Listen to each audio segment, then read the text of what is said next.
استغفر الله العظيم الذي لا يحيي القيوم واتوب الى الفاتحه الشفاء والعلبه والسلام وقبل الدعاء على الاجابه وجد القبول من كل سبيل العظيم على سبيل سيدنا محمد صلى الله عليه وسلم وقص على من امل بهذا الكتاب الحبيب محمد كف على من أجل من الشيخ السبيل خصنا على مسلم المرء محمد بن حفيظ بن أشرف بن سالم على مسلم محمد بن صلى الله عليه وسلم على مسلم محمد بن قاسم وهارون وعلى من وأبو محمد آمين شيخنا محمد زين بن عبد الغني وعلى من الصالحين من النية الصالحة في تعليم وتعليم محمد وجل أن لا يدخل نيتنا في نيتهم ما ينفعنا ببركاتهم وأسرارهم وأنوارهم وعلومهم ونفحاتهم وخصوصياتهم وكراماتهم بالقبول إلى حضرة النبي سيدنا محمد صلى الله عليه وسلم سلم الفاتحة. أعوذ بالله من الشيطان الرجيم. بسم الله الرحمن الرحيم.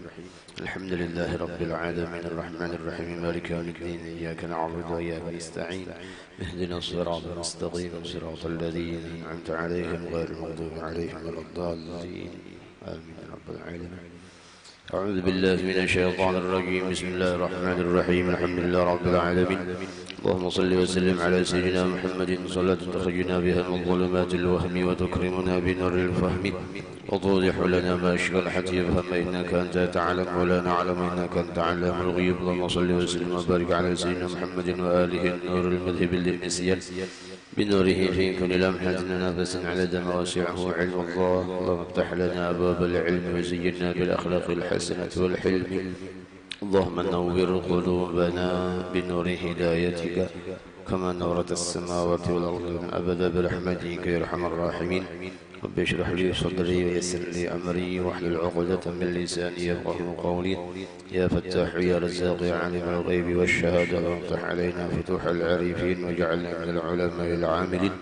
لا حول ولا قوة إلا بالله العلي العظيم. نويت التعلم والتعليم والتذكر والتذكير والنفع والانتفاع والإفادة والاستفادة الحث على تمسك بكتاب الله وسنة رسوله والدعاء على الهدى والدلالة على الخير وجل مرضات وقرب وصبي سبحانه وتعالى.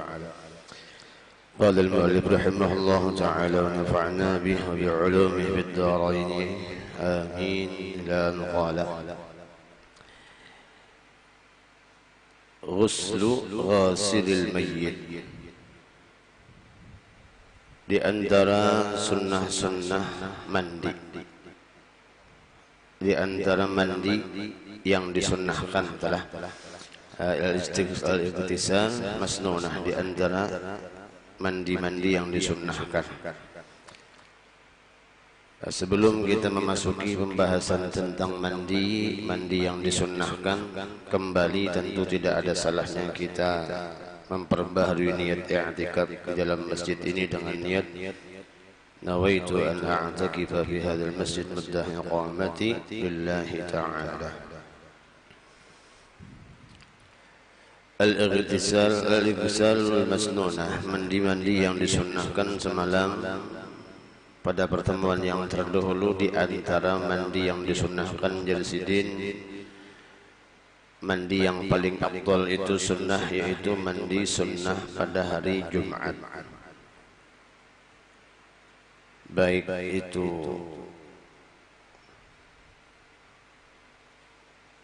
niatnya karena hendak melaksanakan sholat Jumatnya atau karena memuliakan dengan hari Jumatnya. Karena dalam riwayat di antaranya Sayyidul Ayyam wa Idul Muslimin. Kemudian yang kedua di antara mandi yang disunnahkan Ghuslul Idaini, yaitu mandi pada 2 hari raya. Nah, termasuk di antara yang disunnahkan kemarin, di antaranya mandi 2 hari raya ini masuk waktunya itu mulai tengah malam di malam hari raya sampai pada tenggelamnya matahari pada sore hari di hari rayanya. Kemudian yang ketiga di antara yang disunnahkan mandi ghuslu ghasilil mayyit, mandinya orang yang memandikan mayit. Jadi sunnah bagi orang nang tentung memandiakan mayit, baik yang mengapalainya kah atau yang umpat mendani mengubui kah atau orang nang umpat mendani membolak-balikakan mayitnya kah misalnya, maka bagi orang yang memandikan mayit itu sunnah juainya mandi. Walau kanal mayyitu kafiran, sekalipun adanya mayit itu orangnya kafir. Cuman yang pastinya ini kafir dhimmi lah. Artinya orang kafir, orang non muslim yang bermukim di negara, orang kafir yang bermukim di negara muslim. Artinya kafir yang tidak boleh diperangi. Jadi orang kafir itu boleh seandainya kita orang muslim memandiakan. Adapun kewajiban bagi kafir dhimmi seandainya bubuhan kaum inya kada mengurusi atau kada ada keluarganya kah misalnya orang kada nang mengurusinya, maka ada kewajiban bagi kita umat muslim untuk melaksanakan perawatan jenazahnya itu, yaitu dengan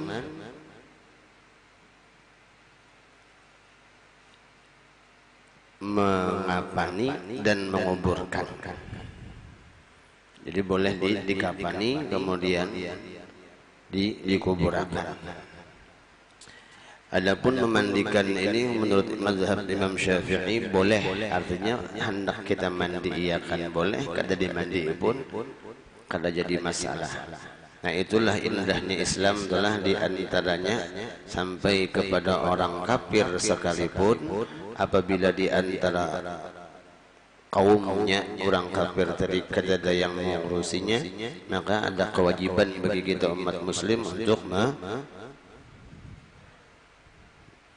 menghormati terhadap jenazah tersebut, diantaranya mengapani dan menguburkan. Seandainya hendak minta sembahyang akan pang juga jelas kada boleh lah. Jadi pernah ada kisah aja nang anak muslim nang kuitan non muslim, cuman karena melihat kebagusan daripada sistem yang diperlakukan bagi jenazah umat Islam itu bagi mayit tadi, lalu si kuitan berwasiat, jernang kuitan, wahai anakku, seandainya aku mati nanti, tolong laksanakan jenazahku sebagaimana orang Islam melaksanakan jenazah mayitnya orang Islam. Jadi datang kepada guru, uluni guru ajarnya hendak berbakti lawan kuitan, dan ini yang terakhir kali karena ini wasiat oleh kuitan. Cuman serba salah bang jar yang anak, wasiatnya ini jernang guru apa gerak. Kuitan ulun ini kan non muslim, dan alhamdulillah sidin ridho ulun masuk Islam. Cuman sidin ini belum dapat hidayah,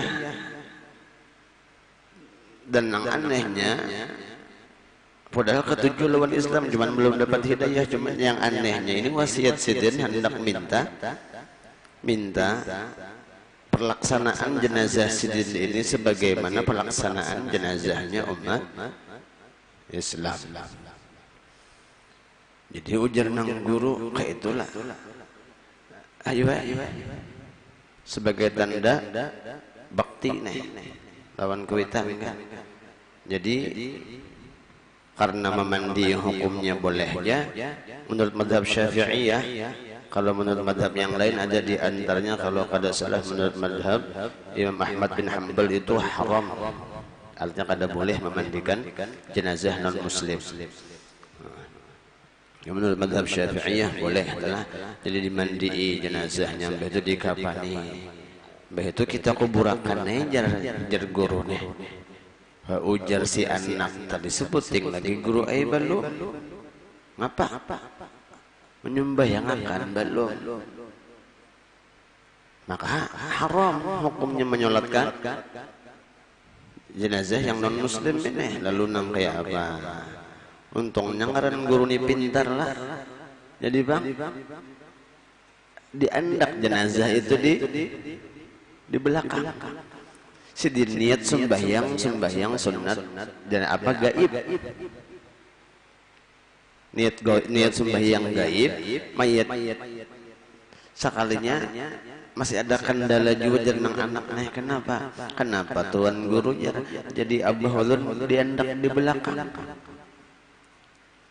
Ya kan? Maka biasanya kita menyembahyangkan jenazah itu kan mayitnya dibuka andaknya. Kenapa abah ulun jadi di belakang? Ujar nang guru, abah hikam kan belum Islam. Lamunnya pedahulu di anak di muka terdahulu sitin kalau pinta salah jalan kan. Jadi bagus di belakang nyaman menggiring lawan kita aja sitin. Ya kan? Itu daripada Jepang ada kejadian jadi itu di daerah Kalteng, kalau kayak Kaltim, daerah Kaltim kalau ada pernah kejadian itu. Jadi untung gurunya ini pintar juga bolah ulasan disidin abdikam kan non muslim. Nah, kita menyembahyangkan supaya jangan tersalah jalan menuju surga nang sesuai lawan apa nang dimasuki umat Islam kenanya disidin. Jadi biar abdikam di belakang. Walhasil itu kisah Jepang. Cuman seandainya terjadi maka ya itu tadi diantaranya untuk memandikan boleh. Kalau nyakad dalam mengurusi maka boleh dimandikan seandainya hendak dimandikan. Yang pastinya diwajibkan untuk menguburkan jenazah tadi mengapani dan menguburkan. Walau kana mayyitul kafir. Walau kana al-ghasilu haidan aw nufasaa.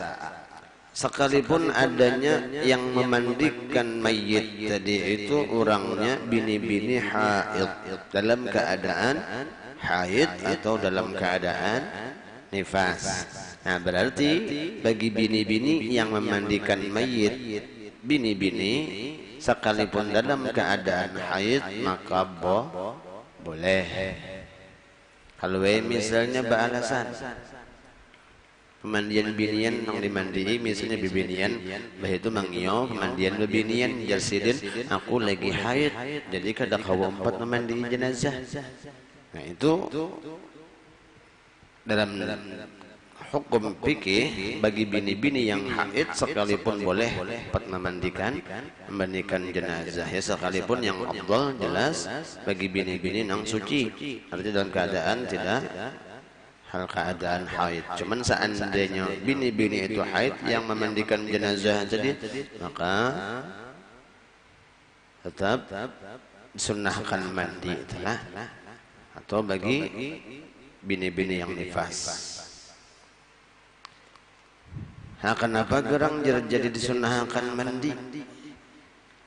Lianna masal jasad khaliyan min ar-ruh yahsulu bihi wahan wa dha'fu lil badani.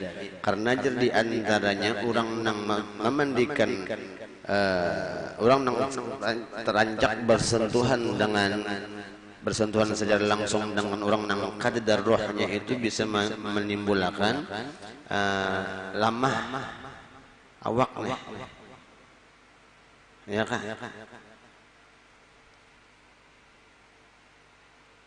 Dan bisa menimbulkan gundah pemikiran nang gundah dan lamah awak. Nah, jadi pintangan nang mandinya orang memandikan mayit itu sunnah. Wayah apa mulainya sunnahnya itu masuk waktunya. Wayadkhulu waqtuhu dan masuk waktunya bil faraghi min ghuslil mayyit ketika selesai memandikan mayit. Wa yakhruju waqtuhu dan keluar waktunya itu bil i'radhi bil i'radi anhu, ketika berpaling arti setelah selesai. Kalau sudah berpaling daripada mayit tadi arti sudah tuntung keluar pada rumah mayit, nah berarti itu sudah ada kesunahan lagi. Nah makanya bagi orang nang pemandian adalah bagusnya biidin lawan tuan rumah lamunnya hendak mendapatkan pahala sunnah limbah tuntung memandiakan mayit nih misalnya biidin ya hendak empat mandi satu mat, atau kita yang ampun rumah ya kah karena tahu disunnahkan mandi bagi orang yang memandikan mayit setelah tuntung tadi, maka kita yang ampun rumah izinakan bedulu lamun nyiapin hendak empat mandi silahkan aja ke kamar mandi. Nah itu tuh bagusnya kayak itu. Jadi sidin ingat juga ya kah, ada yang di kampung yang berlaku kadang-kadang kayak itu karena ulun sempat juga empat memandiakan jenazah orang tua bahari jarang tua lamunnya tuntung memandi jenazah beli ke rumah nih, jangan langsung menjapai kenakan jasitin. Kenapa? Kalau pindah ke pidaraan jadi bang mandi dulu. Jadi padahal mandi sunnah mandinya itu ketika kita masih berada di rumah si mayit tadi yang sudah keluar pada rumah itu sebenarnya kada disunnahkan lagi mandi. Nang di kampung berlaku dianjurkan mandi supaya jangan sampai anak nang halus-halus tuh kepidaraannya. Ya Allah alam bujur kadanya telah. Nah itu. Cuman kadang memang ada kalanya baca kita nang ya mungkin ini mitos cuman kadang berlaku di masyarakat. Ya kah? Ada kalanya nang banyak orang tuntung memandiing itu langsung menjapai anak, kemudian anaknya menggering. Kadang awak panas tapi telinga dingin, telapak batis dingin. Nah lambunya karena anak nang umur balita bawah 5 tahun nang kayak itu kondisinya, ya kah? Maka kebidaraan berarti telinga awak panas, telinga dingin, telapak batisnya dingin berarti kebidaraan. Nah, supaya jangan kepidaraan nang kayak apa? Ujar orang kampung dikasai kapur telinganya. Ya kah? Pulang dah. Nah itu dia dipadahkan mitos dia kadang-kadang bisa terjadi. Padahal kan asal muasalnya kenapa jadi disunahkan mandi itu memang anjuran dari baginda Nabi apabila kalian selesai memandikan jenazah dalam riwayat Imam Abu Dawud, apabila kalian selesai memandikan jenazah Nabi maka hendaklah kalian mandi, dan apabila kalian selesai mengusung jenazah maka hendaklah kalian berwudu. Adalah menyetuntung memandi jenazah sunnah mandi, lamun umpat menggotong jenazah sunnah berwudu. Ya kah? Itu diantara sunnah yang dianjurkan oleh baginda Nabi juga tuh. Nah, jadi kita nang ampun rumah tadi usahakan lamun tahu sudah hukum sunnahnya bagi orang nang tuntung memandi jenazah, tawari bukan pemandian lamun nyampein hendak umpat mandi silahkan ya. Ya kan? Jadinya kada beganangan lagi. Kenapa? Karena keluarnya sunnah itu habisnya wayah apa? Ketika inya keluar daripada rumah si mayit tadi. Ya kan? Nah, waktu ulun di Hadramaut dulu pernah juga beberapa kali umpat mandani pantas. Memang waktu itu belum terbaca inilah bab nang masalah nang sunnah memandi setelah memandikannya ini. Tahunya kita kan di kampung bah boleh ke rumah nyar mandi, bah boleh ke rumah nyar mandi, ya kan? Ada di sana langsung ketika Sayyidul Habib Muhammad bin Shalih At-Tas meminta menyuruh ulun memandikan jenazah, empat dan izin tuntung memandikan jenazah, disuruh kita sil cepatan ente mandi aja sidin gitu. Jadi karena di hampir tiap rumah orang di sana ada kamar mandi umum, jadi nyaman ya. Kalinya kenapa jelun langsung disusun mandi kada salam beli ke pondok kanyar mandi. Isa kalinya memang sunnahnya kayak itu. Ya kan? Karena sidin menakuni pernah kasih sempat bisakah mandikan jenazah? Alhamdulillah dulu lagi mulai lagi di Darussalam. Ulun sudah biasa mandikan mandi mayit. Hasan sidin ikut anak sidin. Ya, jadi mbah tong mandikan tuh langsung. Nah ini kada terbahas waktu di Pondok Darussalam kada terbahas pintangan nang dikira tuntung mandikan mayit itu sunnah mandi barang aja. Mandinya di mana kah? Ya kah? Beli ke rumah kah mandinya? Sekalinya ampun orang keluar waktunya itu ya ketika kita keluar daripada rumah si mayit tadi. Artinya ketika kita berpaling artinya keluar daripada rumah si mayit tadi habis sudah kesunahan mandi itu. Jadi boleh ke rumah tuh kada disunahkan lagi mandi. Jadi mandi di rumah tuh kesan apa? Jar bahasa orang kampung supaya anak-anak halus-halus itu jangan kepedaraan itu. Padahal nang ianya kan sunnah. Nah, jadi kan dari orang tua bahar itu kadang-kadang sesuai jadwal lawan apa nang dianjurkan oleh baginda Nabi. Ya. Jangan betumpang dagu jar duduk menguat nang kene makruh. Ya kah? Kalau orang kampung kan orang tua kan memadai anu ciri orang pengoler. Ya kah? Padahal di kitab lisannya ada di antara ciri bebuhan penduduk neraka itu duduknya bepangku dagu. Ya kah? Kenapa jadi bubuhan penduduk neraka bepangku dagu itu ungut memikirkan kenapa bahari koler beribadah. Cocok aja orang tua ciri orang pengoler kata juga pangko kayak ini kah atau kayak ini kah. Jadi bukan ahli neraka sakanya kayak itu kebiasaan di neraka tahu ungut. Kenapa jadi ungut? Karena kenapa bahari waktu di dunia pengoler beribadah. Cocok aja orang tua ciri orang pengoler. Ya kan? Walhasil ya tadi pandel orang tua itu. Nah kalau dijawab yang lain lagi.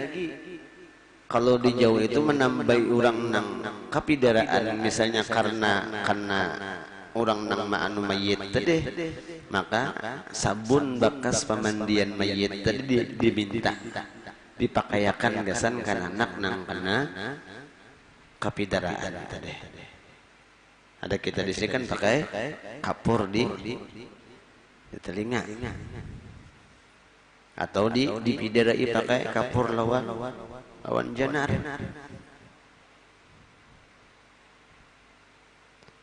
Nah itu wallahu alam belum kada terdapat pangkitabnya lah nambah.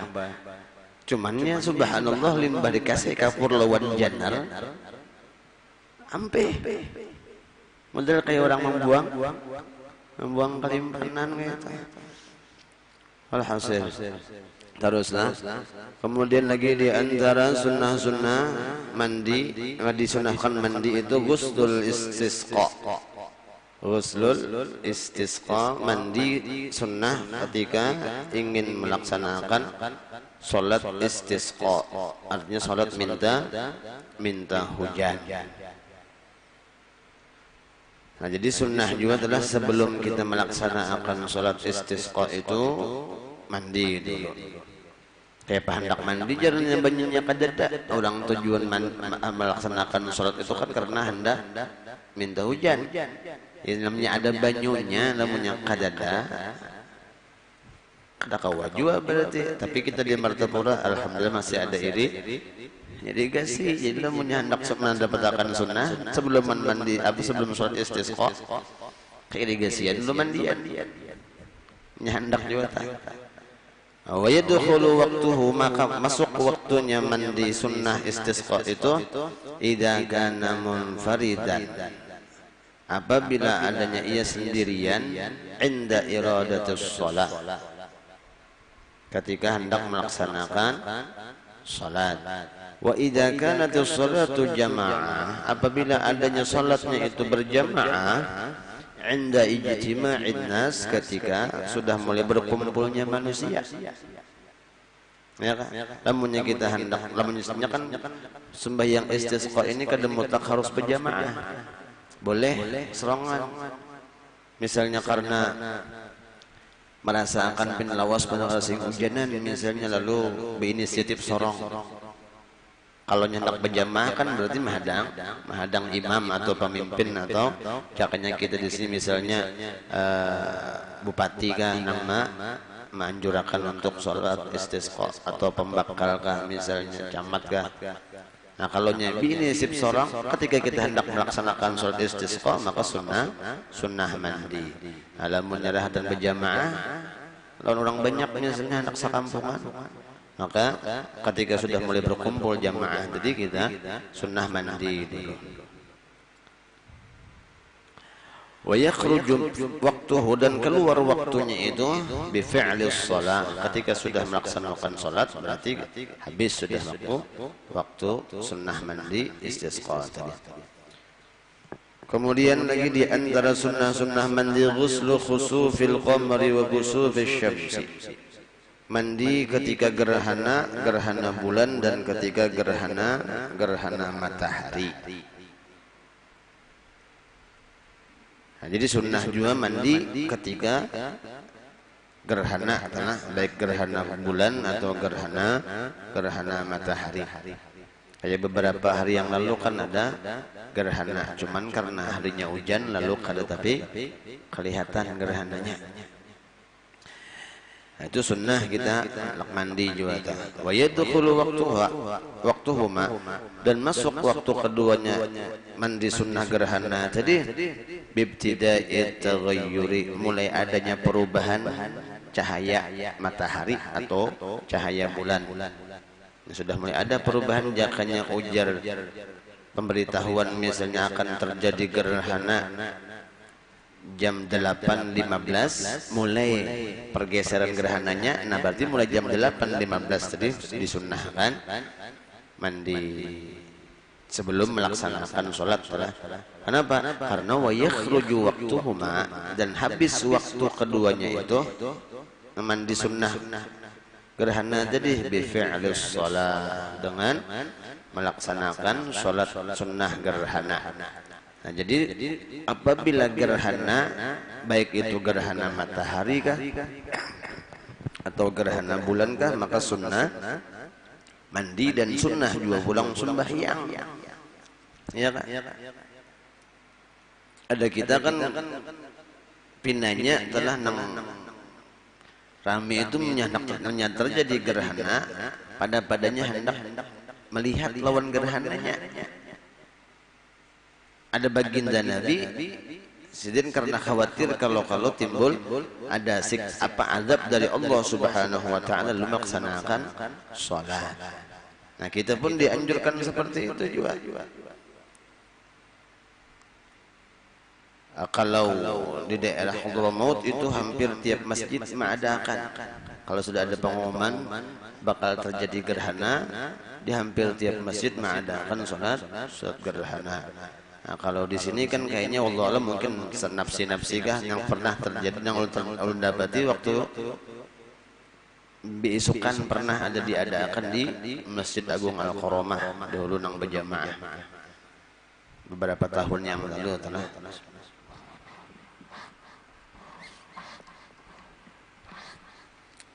Ya bagus loh, karena panitia di sini misalnya ini sudah tahu kan ada pengumuman bakal terjadi gerhana aja. Barang minta guru-guru hadurun enggak, guru Tuhan kita kan nama memimpin akan. Oh, makan lawan jamaah bahwa insyaallah akan dilaksanakan salat sunnah gerhana misalnya. Apakah itu di waktu malam atau di waktu siang. Siapa tahu kita di antara amaliyah kita yang bisa mempermudah kita masuk ke dalam syurganya Allah, termasuk di antaranya sembahyang sunnah gerhana ini, ya kan? Atau nang pastinya juga di antaranya apa? Ketika kita sudah masuk ke dalam syurganya Allah Subhanahu wa taala, di dalam syurga itu menurut riwayat banyak pintu-pintu nikmat yang bakal diberikan oleh Allah Subhanahu wa taala. Termasuk di antaranya dalam riwayat ada babur rahmah, babul nikmatur rahmah. pintu kenikmatan nang kasih sayang gasan siapa itu di antara pintu itu ternyata gasan kita nang mehimungi kananakan halus. Jadi bagi kita nang katujuh mehimungi kananakan halus, misalnya kita melaksanakan hadiah gulaan kah misalnya, atau memberi duit yang 2000-an kah misalnya. Nah itu kan di surga ada pintu khusus nang boleh masuk ke pintu situ bagi orang-orang yang pernah mehimungi atau orang yang ketujuh mehimungi lawan kananakan halus. Pantas menurut riwayat Sayyidil Habib Umar bin Abdurrahman Sahibur Ratib Attas yang mengarang kitab Ratib Attas peguruannya Habib Abdullah Al-Haddad, Imam Haddad tadi. Sidin itu hampir setiap keluar kampung atau hendak masuk ke daerah kampung mana aja, hendak masuk pasti pesan gulaan. Ilamunya ada kananakan kan hadiah gulaan kananakan tuh. Jadi kananakan tuh pulang tahu lamunya ada Habib Umar saya datang ke kampung situ rami bebaris. Ya kan? Kenapa?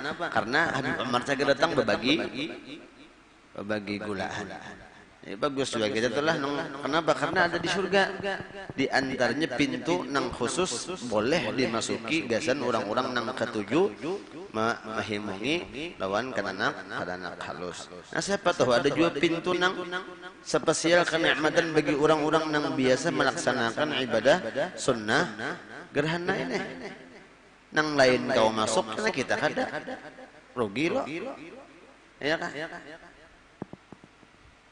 Siapa tahunya kan lain-lain kan balasan-balasan yang pernah kita kebaikan-kebaikan yang pernah kita gawi di dunia pasti bakal dibalas oleh Allah Subhanahu wa taala. Nah, di antaranya kena pintangan kenikmatan di dalam surga. Jadi makanya sampai-sampai jadi abah guru baharikan kayak itu. Ketika kita tahu lawan ilmu istinja nang digabung afdal digabung antara batu lawan banyu atau banyu lawan batu nang afdalnya kayak itu, usahakan sekali barang di situ.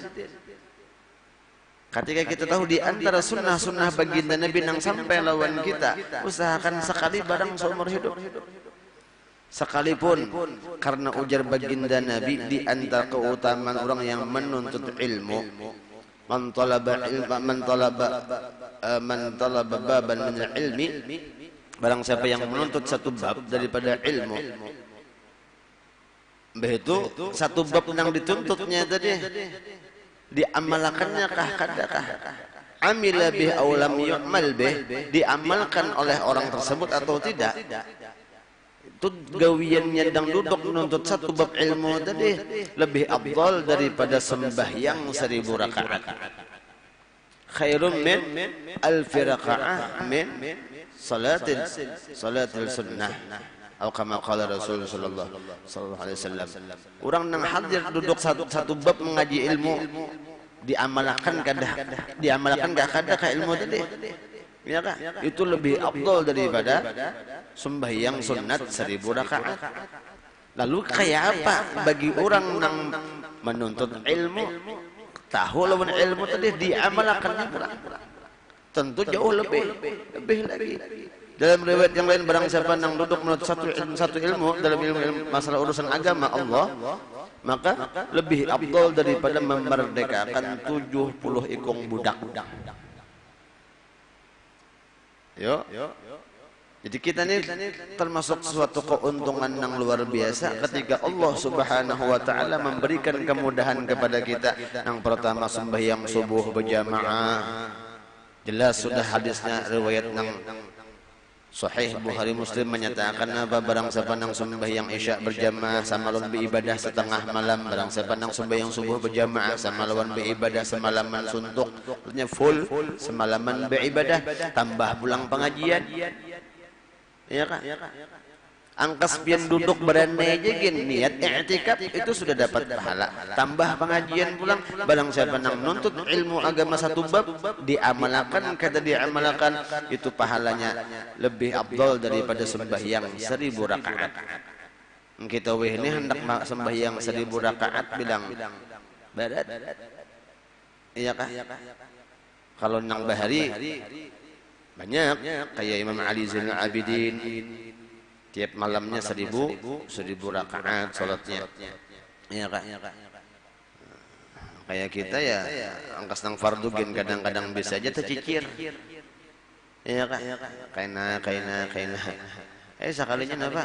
Ija kada karasa asari aja. Juhur belum. Gara-gara kena mang kena. Alhasil taala, mudah-mudahan kau istiqomah kita dalam menuntut ilmu agama Allah ini. Mana tadi sambungannya? Isyraq sudah belum? Sudah kah? Belum. Belum lah. Terus lagi. Kemudian di antara sunnah mandi itu ghuslul kafir idza aslam. Mandinya orang kafir apabila masuk ke dalam agama Islam. Nah ini hadza idza lam yujnib halu kufrih. Apabila tidak melakukan sesuatu yang menyebabkan junub dalam keadaan kafirnya tadi. Artinya lamunnya wa illa lamunnya ini melakukan sesuatu yang maulahnya junub, apakah itu karena berhubungan intim antara suami istri misalnya, ya Kak? Maka atau mengeluarkan sperma misalnya, wa illa maka menyatakan sudah pernah mengeluarkan atau melakukan sesuatu perbuatan yang mewajibkan mandi, fayajibul ghuslu raf'il janabah. Maka wajib bagi orang yang masuk Islam, hanya masuk Islam tadi untuk mandi, mengangkat janabahnya, mandi hadas besar. Jadi hukum asal sunnah bagi orang kafir yang masuk dalam agama Islam selama inya kada melakukan sesuatu perbuatan yang mewajibkan mandi. Apabila sudah melakukan sesuatu perbuatan yang mewajibkan mandi sekalipun dalam keadaan waktu non muslimnya tadi, ketika masuk Islamnya maka hukumnya tadi berubah jadi wajib mandi, tujuannya untuk mengangkat hadas besar. Kemudian di antara yang sunnah lagi yang ke-7 al-ghuslu li ifaqatil majnun wal mughma alaih. Mandinya orang yang sadar daripada gila dan sadar daripada pingsan. Jadi sunnah bagi orang yang baik gilanya itu nang lawas misalnya, menahun atau nang setumat ya kena-kenaan. Mbahnya takana hari apa misalnya, jam berapa, hilang akal sih dia misalnya, ya Kak? Nah maka itu sunnah juga mandi mbah sadar daripada kegilaannya tadi, baik nang bakas menahun misalnya sudah belawas, itu takana ampih kegilaan sih dia, maka sunnah juga mandi. Atau nang orang nang imbah pingsan.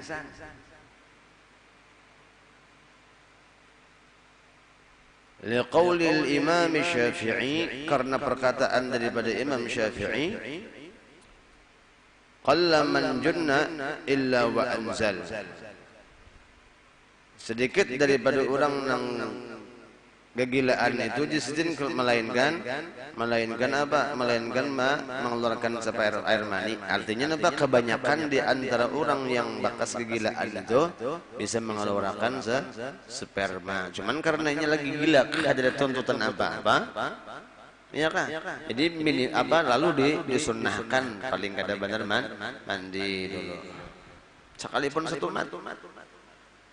Kayak orang epilepsi Kak? Itu kan ketika inya kena epilepsi itu kada sadar lagi lawan kondisi dirinya. Nah berarti ketika setelah sadarnya daripada penyakit ayannya tadi, nah sunnah baginya untuk mandi telah. Kemudian di antara lagi yang disunnahkan mandi itu al-ghuslu lil hijamah. Mandi bagi orang yang berhijamah atau bahasa kampungnya apa, becanduk, bekop, apalagi bekam. Ini telah bebekam, wahya ikhrajud dam, yaitu mengeluarkan darah. Jadi bagi orang yang tuntung bebekam, dan itu sunnah lah. memang di antara sunnah baginda Nabi Shallallahu Alaihi Wasallam itu dengan hijamah atau berbekam itu. Jadi kadang-kadang baginda Rasul Shallallahu Alaihi Wasallam itu mengundang lawan orang atau sahabatnya untuk membekam sidin, bahkan memberi upah. Dalam Syama'il Muhammadiyah itu Nabi mahadiyahi lawan orang nama membekam sidin, bahkan pernah memerintahkan Sayyidina Ali untuk memberikan hadiah kepada orang nama. Jadi boleh bagi orang nang membekam itu mengambil upah, istilahnya mengambil upah membekam. Hadis di samping sunnah baginda Nabi, dan memang di antaranya tujuannya itu kan untuk mengeluarkan darah kotor. Jadi orang nang katuju berbekam itu insyaallah terhindar daripada penyakit stroke di antaranya.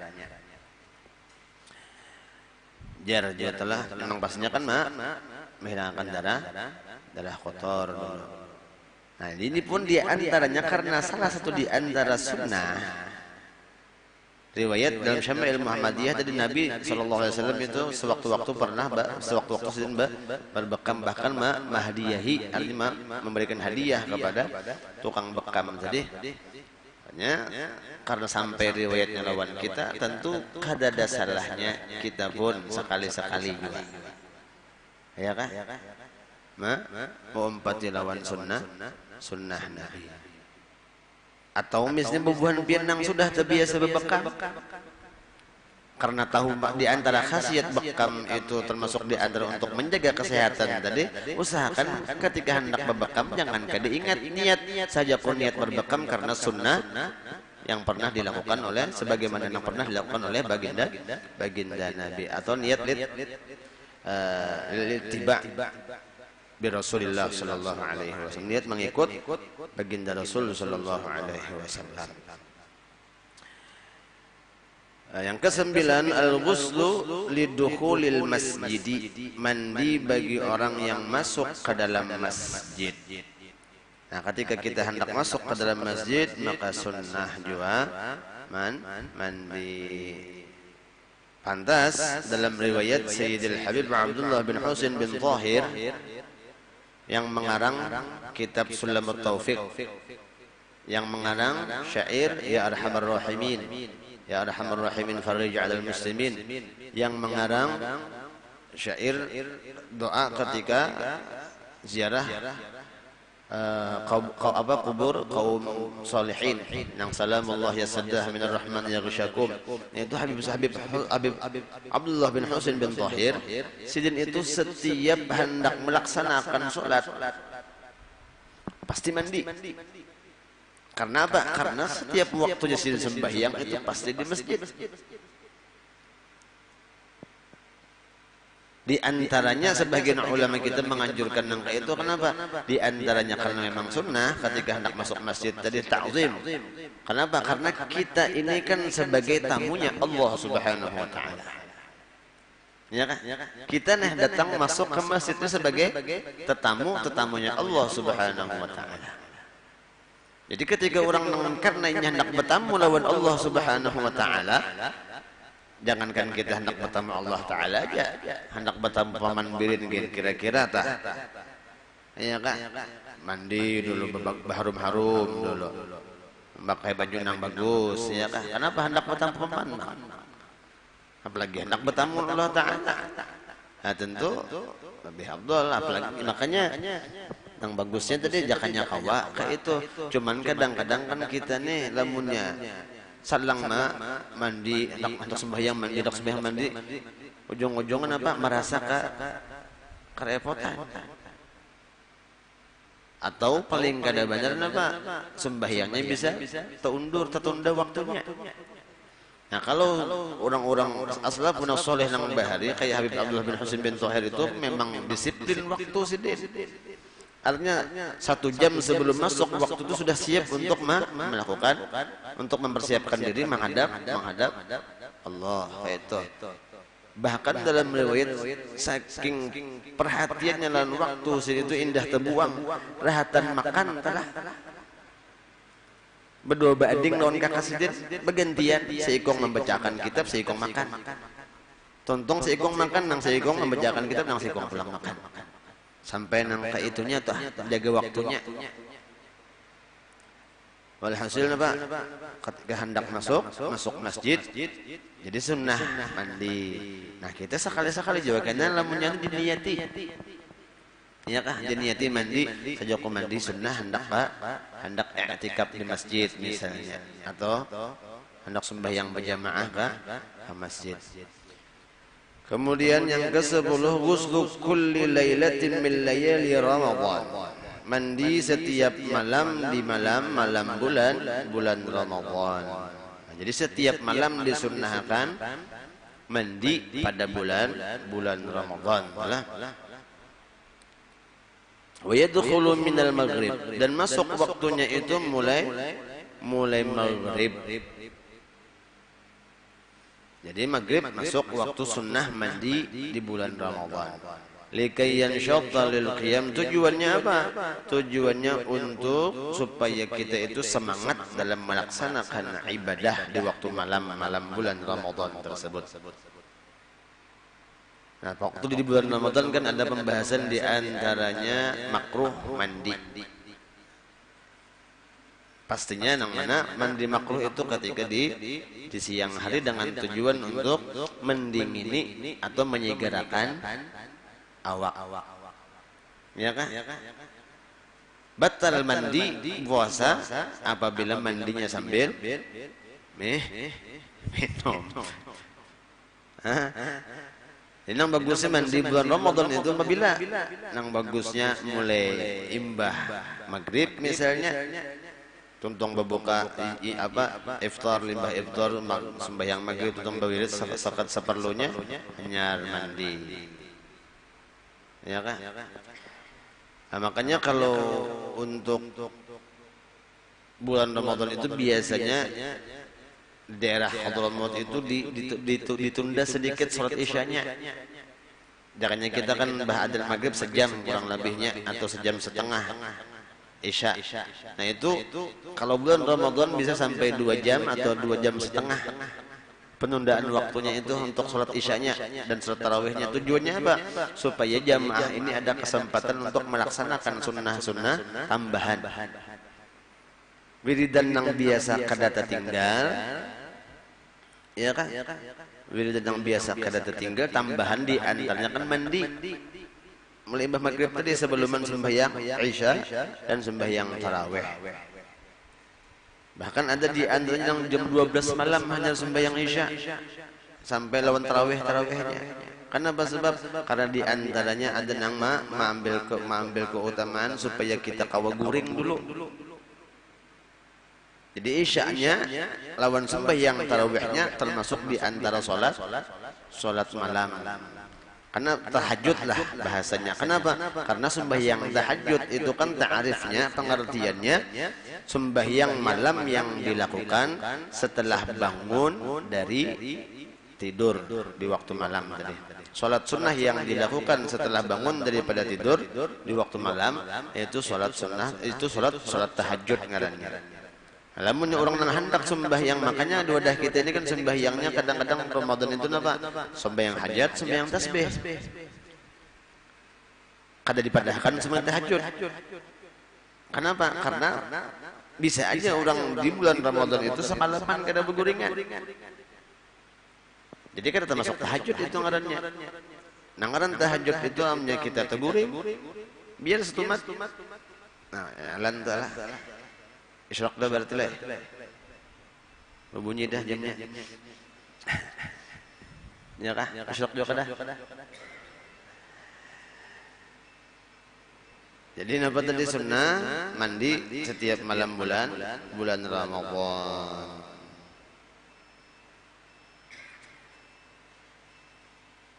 Kemudian mandi Agsalul hajj wal umrah, mandinya orang yang berhaji dan berumrah.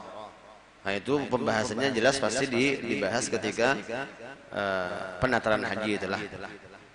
Kemudian yang ke-12 di antaranya al-ghuslu lidukhuli Madinati Rasulillah, mandi ketika hendak masuk ke kota Madinah, Madinatul Rasul sallallahu alaihi wasallam. Mudahan kita diberikan kesempatan pulang ziarah ke makam Rasul sallallahu alaihi wasallam. Baik melalui ibadah haji atau ibadah umrah. Kemudian yang terakhir, yang ke-13 di antara sunnahnya mandi itu disunnahkan al-ghuslu li huduri ayyi majma'in khairiyyin lil muslimin. Sunnah untuk menghadiri setiap perkumpulan kebaikan bagi kaum muslimin. Ini nang secara umum adalah nang hasil pintangan kebaikan nang berkumpulnya, baik itu hendak salat berjamaah kah misalnya, atau majlis ilmu kah misalnya, atau hendak majlis pembacaan hadis kah misalnya, sunnah mandi. Bahkan menurut riwayat Imam Ahmad bin Hanbal itu sidin karena ada majlis pembacaan hadis, setiap hendak hadir majlis pembacaan hadis itu sidin mandi dulu. Jadi seandainya dalam sehari itu ada menghadiri pembacaan hadis itu sampai 10 pertemuan misalnya, berarti 10 kali mandi sidin. Karena saking menta'zimnya juga lawan hadis di baginda Rasul, kemudian untuk mendapatkan pahala sunnah daripada mandi untuk berkumpulnya lawan perkumpulan kebaikan bagi umat muslim ya. Nah, jadi itu di antara yang disunnahkan. Termasuk di antaranya ketika kita hendak keundangan pun, lamunnya walimah perkawinan misalnya, sunnah juga mandi dulu. Karena apa? Karena secara hukum walimah itu kan sunnah, ya kah? Cuman asal jangan diniati mandinya hendak naik kah bahasnya, atau turun ke panggung kah? Aturannya kan naik ya ke panggung itu, ini turun ya ke panggung kayak apa tak? Buat menyanyi misalnya lawan artis binian pulang, naudzubillah, ya kah? Atau perlu ingat nalah, kan di antara kebiasaan kita ini, pun maaf menyalang sedikit lah, kebiasaan kita nang ini di antaranya ada sebelum perkawinan itu prewedding kah?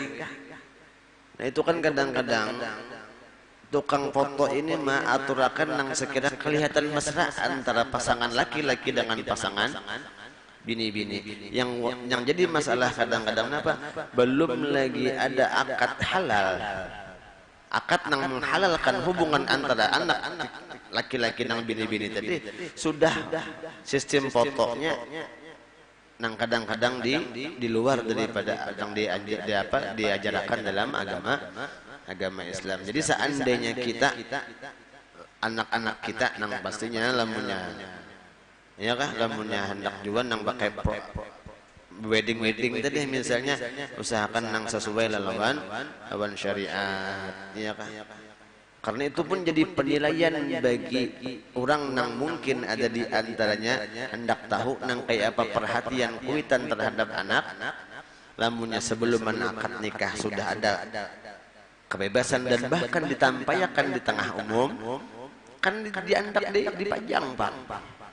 Jadi seolah-olah kayak kita sebagai orang tua itu seolah-olah membanggakan anak-anak kita melakukan perbuatan maksiat. Na'udzubillah tsumma na'udzubillah, itu secara kadar langsung kayak itu.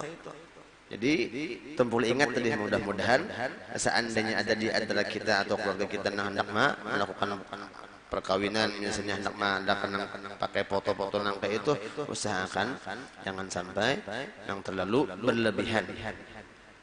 Bisa anda hendak berfoto juga misalnya, minta editakan ulang aja gambar lakiannya, gambar bidinnya, ulah kenang sekedar betete cetakannya waktu bergambarnya biar kedusah dulu.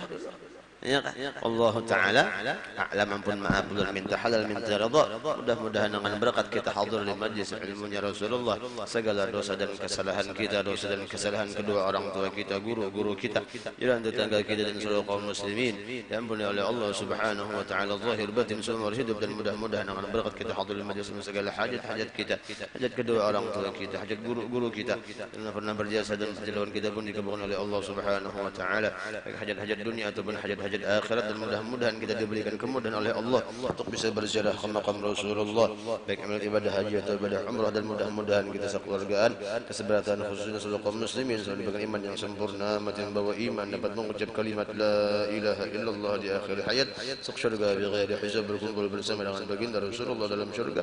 Min rabbil alamin ala hadhihi niyyah wal salih bil qabul ila hadratin nabi sayyidina Muhammadin sallallahu alaihi wasallam. Shalom al Fatihah. أعوذ بالله من الشيطان الرجيم. بسم الله الرحمن الرحيم. الحمد لله رب العالمين الرحمن الرحيم مالك يوم الدين.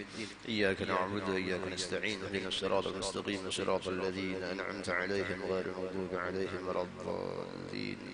يا رب العالمين ربنا انفعنا بما علمتنا، رب علمنا الذي ينفعنا، رب فقهنا وفقه لنا قربت لنا في ديننا. ربنا ادخلنا ترتضي قولنا فعلا كرم، وارزق كل حلالا دائما واخر لا اتقي على من احظى بالخير ونقر كل شر. ربنا اصلح لنا كل الشؤون وقرب الرضا منك العين، واقضي عنا ربنا كل الدين قبل ان تاتينا نسلم نغفر والسر انت من ستر، وصلاه الله توشى المصطفى من الحق دعانا والوفى بكتابه للناس الشفاء، وعلى الال الكرام الشرفه، وعلى الصحب المصابح الغرر. اللهم اهدنا بهداك واجعلنا ممن يسارع في رضاك، ولا تولينا وليا سواك، ولا تجعلنا من خالف امرك وعصر. حسبنا الله نعم الوكيل، ولا حول ولا قوة إلا بالله العلي العظيم. صلى الله على سيدنا محمد النبي الأمي وعلى آله وصحبه وسلم. الحمد لله رب العالمين. صلى خلاف أقول معاف من تحلل من ترضى. سبحانك اللهم وبحمدك أشهد أن لا إله إلا أنت أستغفرك وأتوب إليك.